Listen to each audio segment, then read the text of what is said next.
آج کے اس جلسہ میں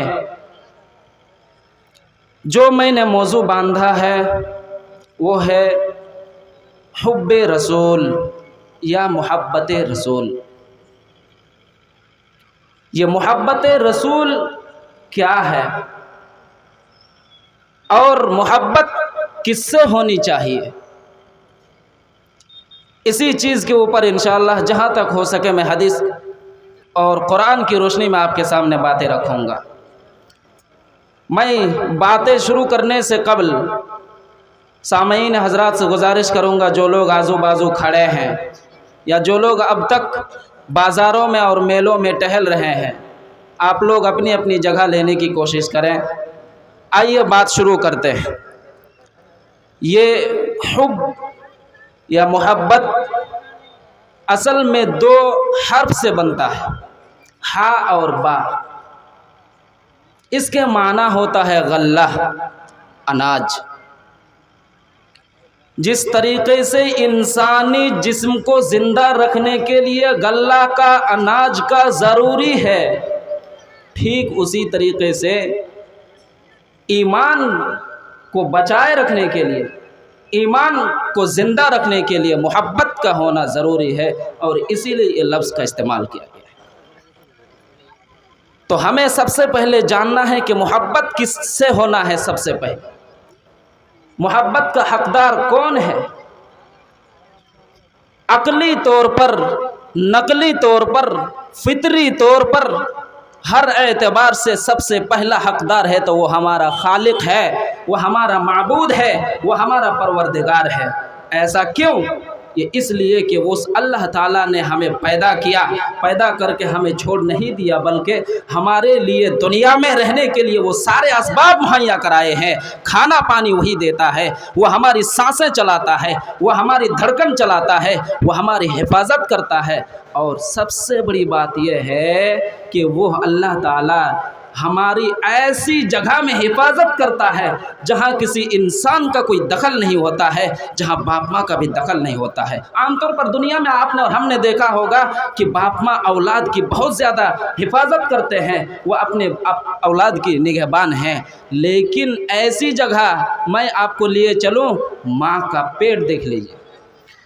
ماں کے پیٹ میں بچہ ہوتا ہے، وہاں ٹائم ٹو ٹائم کس نے کھلایا؟ وہاں اس کی دیکھ بھال کون کیا؟ وہاں اس کی سانسیں کون چلاتا ہے؟ وہاں اس کی دھڑکن کون چلاتا ہے؟ ایسی جگہ اس کو رکھا جو ساری آفت اور پریشانی اور مصائب سے وہ محفوظ رہتا ہے، ماں کا وہ پیٹ ہے، اور اللہ تعالیٰ ہی وہاں پر کھلاتا ٹائم ٹو ٹائم ہے، پلاتا ہے، دھڑکن چلاتا ہے، سانسیں چلاتا ہے۔ اسی لیے سب سے زیادہ محبت کا اگر کوئی حقدار ہے تو وہ اللہ تعالیٰ ہے۔ اسی لیے اللہ تعالیٰ نے قرآن مجید کے اندر فرمایا ہے والذین آمنوا اشد حبا للہ، اور جو لوگ مومن ہیں، جو لوگ ایماندار ہیں، یہ لوگ سب سے زیادہ محبت کریں گے تو وہ اللہ سے محبت کریں گے۔ یہ اللہ تبارک و تعالیٰ نے ایک کسوٹی بنائی ہے کہ مومن اپنے آپ کو کہلوانے والے، اپنے آپ کو مسلمان کہلوانے والے اور مومن کہلوانے والے، یہ سب سے زیادہ اس کی محبت ہوگی تو وہ اللہ سے ہوگی، اور محبت ہونے کی وجہ اور سبب میں نے آپ کو سنا دیا ہے۔ وہ اللہ تعالی ہماری حفاظت کرتا ہے، وہ اللہ تعالی ہمیں کھلاتا پلاتا ہے، وہ اللہ تعالی ہمارا سب کچھ کرنے والا ہے، دیکھ بھال کرنے والا ہے۔ جب وہ سب کچھ کرتا ہے تو اسی اللہ تعالی سے ہماری محبت ہونی چاہیے، اور محبت کا تقاضا یہ ہے کہ اس اللہ تعالی نے ہمیں جو بتایا ہے، اس نے ہم پر جو فرض کیا ہے، اس نے جو ہمارے لیے شریعت اور قانون لاگو کیا ہے، اس قانون کو ہمیں ماننا ہے، تبھی جا کر کے ہم اس اللہ سے محبت کر پائیں گے، تبھی جا کر کے ہمارے اظہار محبت ہو سکتی ہے۔ چلیے یہ تو سمجھ آ گیا کہ سب سے زیادہ محبت کس سے؟ وہ اللہ سے ہونی چاہیے۔ اب آئیے اس کے بعد سب سے زیادہ محبت کس سے ہونی چاہیے، اس کا بھی جواب پہلے ایک حدیث سن لیجئے، اس کے بعد پھر میں باتوں کو آگے بڑھاتا ہوں۔ انشاءاللہ قرآن و حدیث کے علاوہ دوسری کوئی چیز ملے گی نہیں انشاءاللہ، اور یہ ہمارا اسٹیج ہے، اہل حدیث کا یہ فخر ہے، یہ گرو ہے کہ ان اسٹیج پر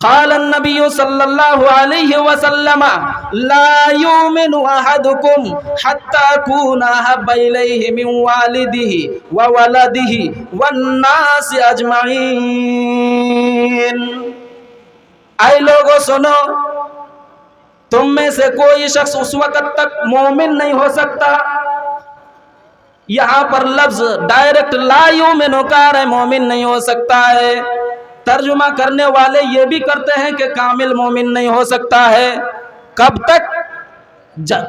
جب تک کہ اس کی نظر میں اس کے باپ سے، میں اس کے بیٹے سے، اور میں اس کے سارے تمام رشتہ داروں سے زیادہ میں محبوب نہ بن جاؤں۔ تو اس حدیث سے ہمیں کیا پتہ چلا؟ اللہ کے بعد سب سے زیادہ محبت اگر ہونی چاہیے تو وہ رسول اکرم صلی اللہ علیہ وسلم سے، اور جانتے ہیں وہ کیوں؟ سنیے ایسا کیوں؟ رسول سے محبت اللہ کے بعد سب سے زیادہ کیوں ہونا چاہیے؟ دیکھیے، انسان دنیا میں زیادہ آیا ہے، جو زیادہ سے زیادہ اس کا ٹائم ہے تو ابھی کے حساب سے 70 سال 60 سال یہی ہے ہائیسٹ، لیکن اس کے بعد جو وہ آدمی مر جائے گا اور ایک اخروی زندگی شروع ہوگی۔